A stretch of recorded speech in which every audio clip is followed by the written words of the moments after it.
子榮議員。主席，我謹代表工聯會發言支持根據強制性公積金計劃條例嘅動議嘅擬議決議案。強積金係廣大打工仔嘅重要退休保障。工聯會多年積極爭取盡快落實強積金全自由行，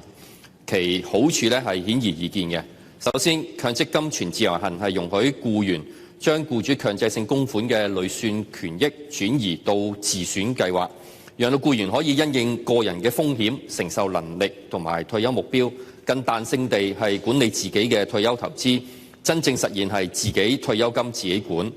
其次，當僱員擁有所有供款自己管嘅權利嘅時候，強積金受託人必須致力提供更佳嘅投資回報、更低嘅基金管理費同埋更優質嘅客戶服務，先能夠吸引同埋保留供款人。呢種健康嘅市場競爭將會令所有參加強積金計劃嘅僱員受惠。呢一次嘅擬議決議案旨在落實全自由行，提供必要嘅法律基礎。工聯會對此表示歡迎。隨住今年5月1號取消強積金對沖安排正式實施，喺呢一日或者係之後入職嘅新聘僱員佢哋嘅僱主所作嘅強制性供款所產生嘅累算權益，已唔能夠再用作抵消遣散費同埋長期服務金。因此對於呢批嘅僱員嚟講已經冇必要再區分佢係僱主嘅強制性供款嘅部分。落實全自由行嘅條件已經係十分成熟。然而，對於喺2025年5月1號之前入職嘅僱員由於僱主仍係可以運用佢哋強制性嘅供款嚟抵消僱員喺轉制日之前受僱期間所衍生出嚟嘅遣散費同埋長期服務金，因此仍有需要區分同埋追蹤相關嘅僱主供款。考慮到涉及到現有嘅僱員嘅安排係較為複雜，並需要設立全新嘅帳戶，政府提出分兩階段推進修例嘅工作係一項務實嘅安排。呢個做法既能夠讓到呢項重要嘅優化措施盡快惠及新嘅入職僱員，同時亦都能夠為積金局同埋業界為第二階段修例嘅工作提供足夠嘅準備時間。呢種先易後難嘅策略，顧及咗實際操作嘅穩妥性，工聯會係支持嘅。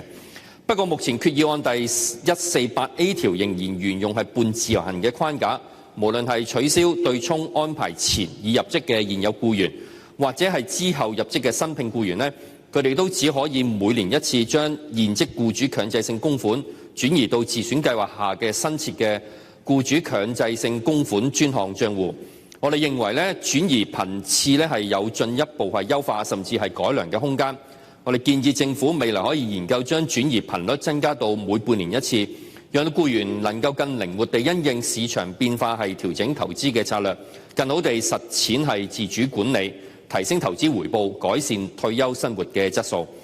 此外，喺過渡期間，政府必須要確保積金易平台運作暢順，提升帳戶轉移嘅效率，避免因為技術問題影響到僱員嘅退休保障。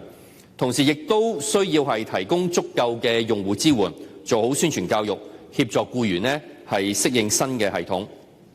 主席，隨住積金易平台全面運作，落實全自由行嘅技術條件已經具備，而早前嘅公眾諮詢同埋立法會事務委員會嘅討論，亦都反映到勞資雙方對呢個方案普遍支持。可見呢次修例已經充分吸納咗持份者嘅意見，